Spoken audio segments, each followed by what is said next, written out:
Hey yo, this is Dash, and I am standing in front of Bessie.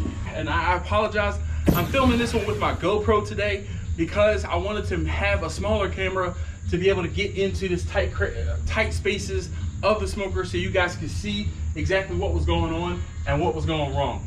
This, by far, is my favorite smoker, hands down. And Bessie and I have been through some thick and some thin.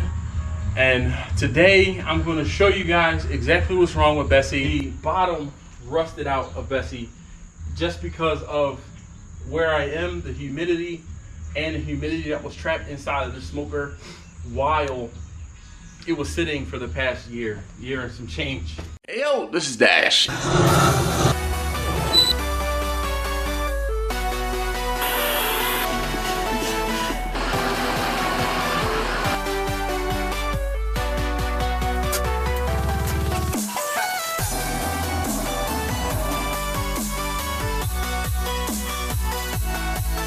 Get ready.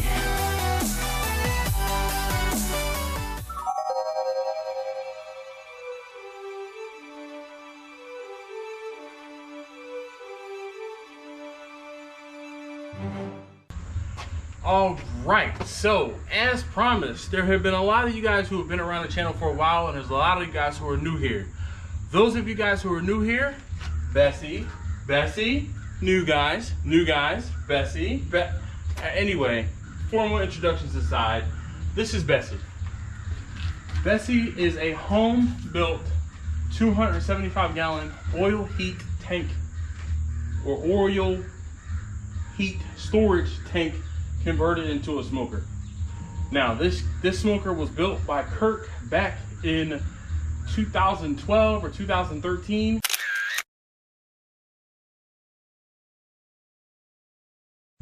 This smoker was Kirk's second smoker.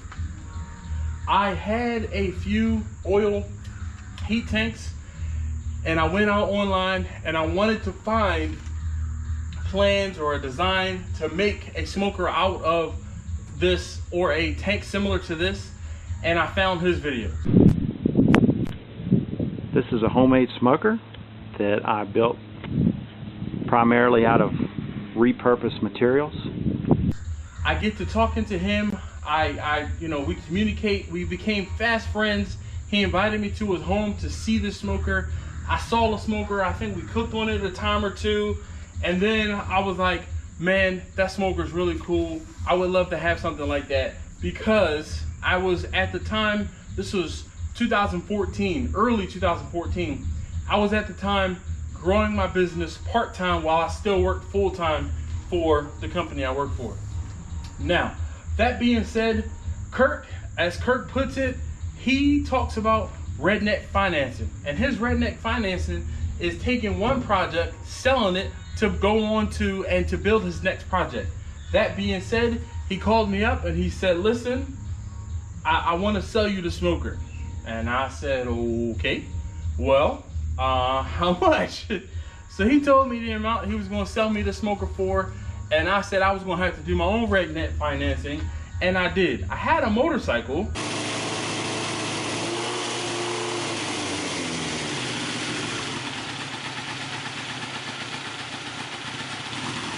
I bought that motorcycle for a couple $100.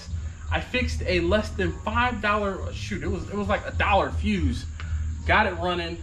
I kept it in my garage for a while, and then when the opportunity for me to purchase this smoker came up, I sold it. I sold it, added some cash, and I became the new owner of the smoker.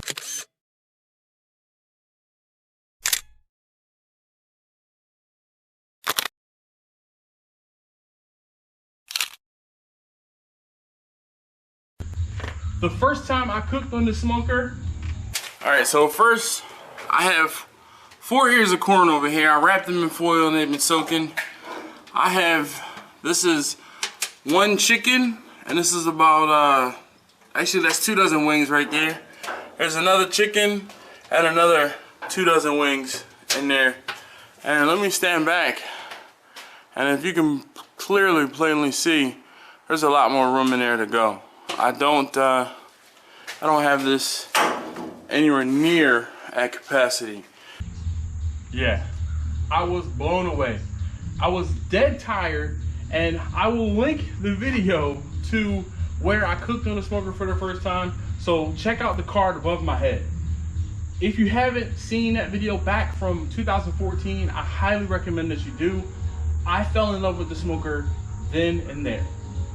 I just, I'm in awe at this thing. I'm utterly speechless. The builder, Kirk, man, I just can't believe how easy this thing is to run. Bessie and I have been thick as thieves from then on. I used to call this smoker just my Kickass Smoker because it was just the Kickass Smoker. Like, it just kicked ass. So this is my new Kickass Smoker. But back early when I was on Instagram and I would post pictures of the smoker, post pictures of me using the smoker, a couple guys from Instagram named it Bessie. It was the Brooklyn pit rat who was pretty much the ringleader and said that it should be called Bessie. So I affectionately started calling it Bessie the Kickass Smoker, and then it just became Bessie. So that was the origin story of how this smoker got its name. But Bessie, in case you do not know, is a reverse flow water smoker. The heat and smoke come from over here in the firebox, travel underneath the cook chamber, exit over here, come into the cook chamber. Now, I've talked about this before. This smoker, I have not used this smoker since Christmas. I'm gonna be loading loading Bessie. I actually have 5 briskets in there already. I started them earlier, but now I have my ribs, my wings, my chicken breast and thighs, and a turkey, as well as a turkey butt and a turkey neck that I'm gonna get on there. It is now August. It is August 2nd, and the smell off of the smoker has been the same since I've got the smoker. Now, the smoker came with 2 racks, this top rack and this bottom rack. I added this rack here and actually have a playlist or a video of me adding or increasing the cooking capacity, I think is what I called that video. This is Bessie. This is the inside of Bessie. And what I plan to do tonight is add another rack in between here.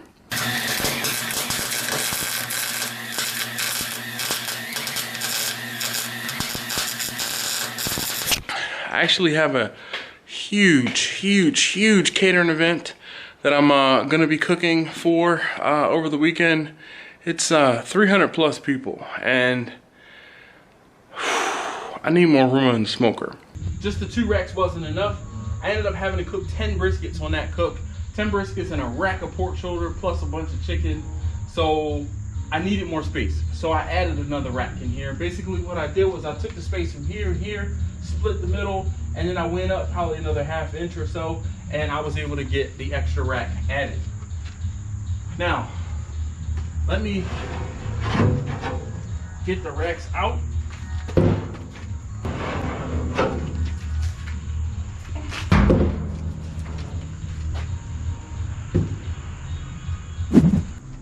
All right, so before we get in too deep, I wanted to show you guys the inside of the smoker. This is the water pan inside of the smoker. This video is in response to a question that Matt asked, and this is just a quick little pencil sketch I whipped up, and it's not to scale, but it's just to better illustrate how I made the diffuser plate in my homemade smoker. And unfortunately, this water pan, one of the things that I was telling Kirk, once he designed this water pan, it has a high side and a low side. What happens, unfortunately, and this is, he designed it this way so that the water would drain this way, or the grease and everything would drain this way. But what ended up happening was, this is where the heat and smoke come in, and the heat, unfortunately, let me see if I can get something in there. All right, so I was able to scrape out that corner. With the heat and smoke hitting that one edge all of the time, it rusted out from the, well, it just disintegrated. Those of you guys who have smokers who have burnt them out, that's exactly what happened here.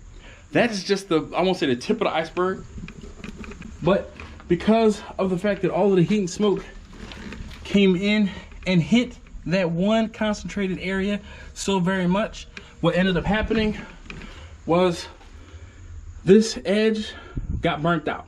And I can't effectively put water in here because the water leaks right down through here, in through the firebox and out. Everywhere else along here inside of this is the bottom of the water pan, and the heat and smoke travel underneath here, exit over here, and come out this way.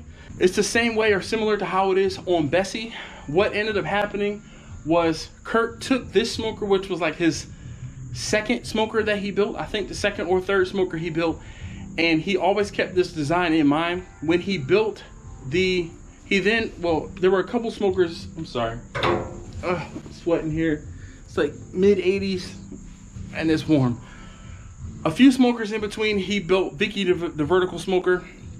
With Vicky, he was trying to, I believe that was his first insulated smoker, and Vicky works. There's some quirks with Vicky, but Vicky works. So then what he tried to do, from talking to him, he tried to take the best aspects of Vicky and the best aspects of Bessie and put them together, and that's how he came up with the smoker Bernadette. In comparison to this smoker, which weighs about 1,500 pounds, Vicky, which also weighs about 1,500 pounds, Bernadette weighs probably closer to 2,500 or 3,000 pounds. She's a big girl. Anyway, those things being said, Kurt took the design from this smoker, the way the firebox is over here down on the left, or excuse me, down on the right, my right, and the heat and smoke travel underneath the firebox, exit over here, come into the smoker. When I say this smoker runs even temperatures left to right within 5 or 10 degrees, and top to bottom 20 to 25 degrees, depending on how hot I'm running the fire. Definitely the most even keeled smoker I have.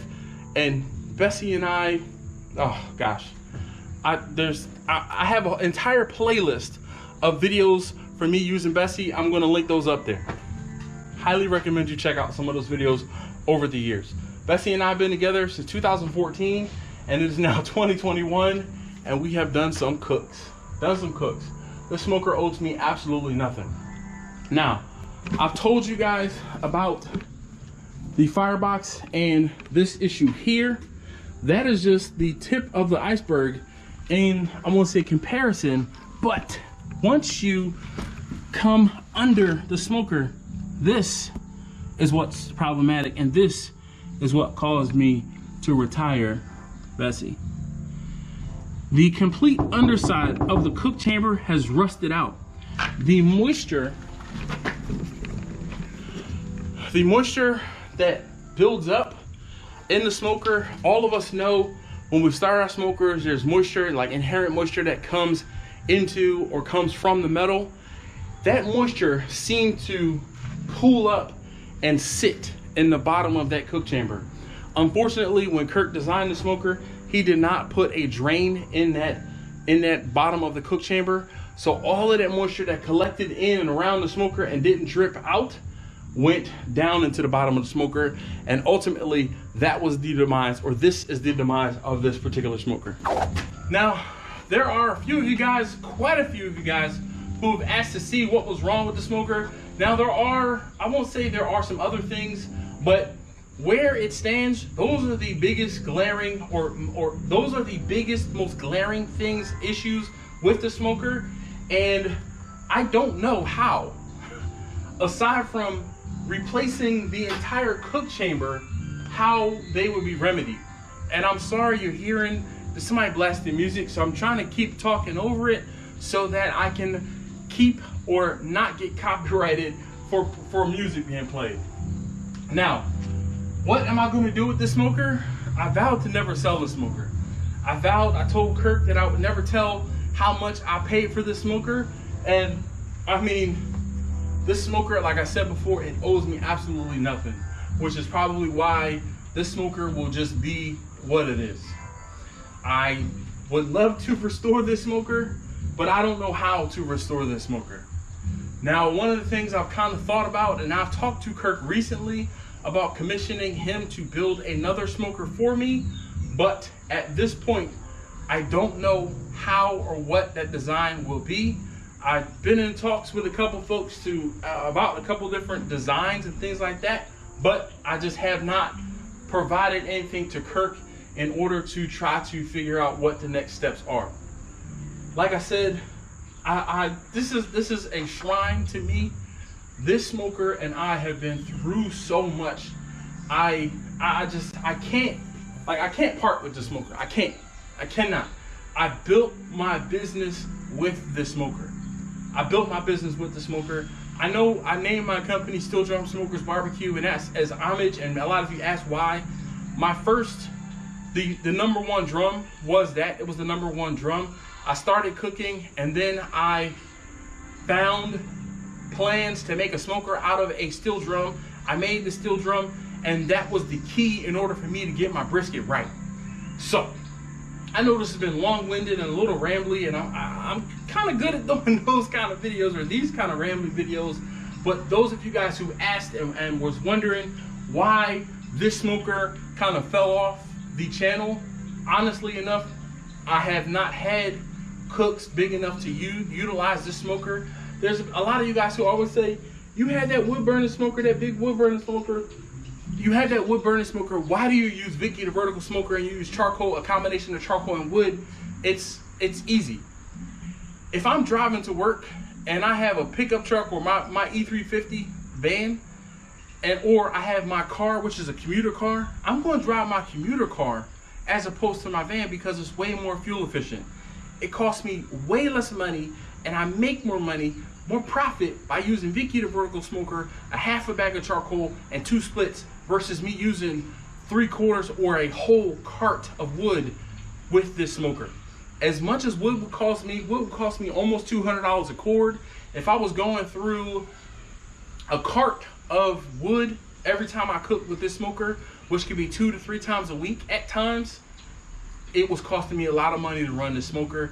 When I got the smaller smoker and I had smaller cooks, it was made more advantageous business fiscally. It made more sense to use this smaller smoker with charcoal and with wood.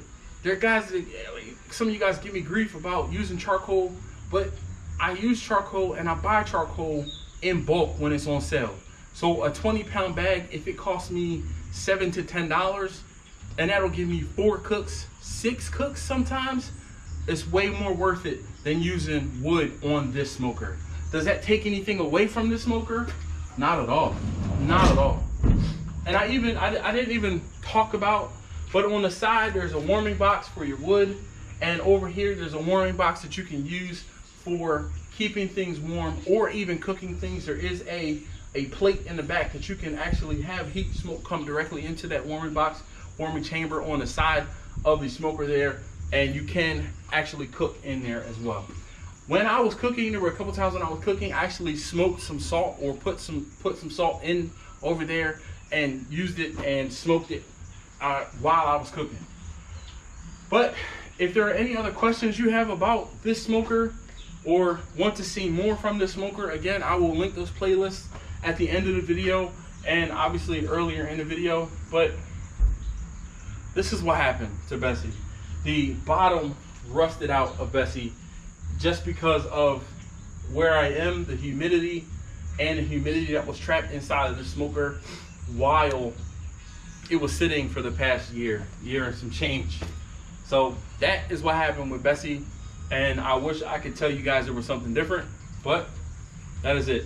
So those of you guys who are expert welders, you tell me, how would you go about fixing this, the problematic areas in the smoker? Because I think it'll be a patch that won't actually remedy the situation unless, I mean, you guys tell me. So thank you guys as always for watching. If you haven't already, please do subscribe, and I'll see you in the next one. More water, baby.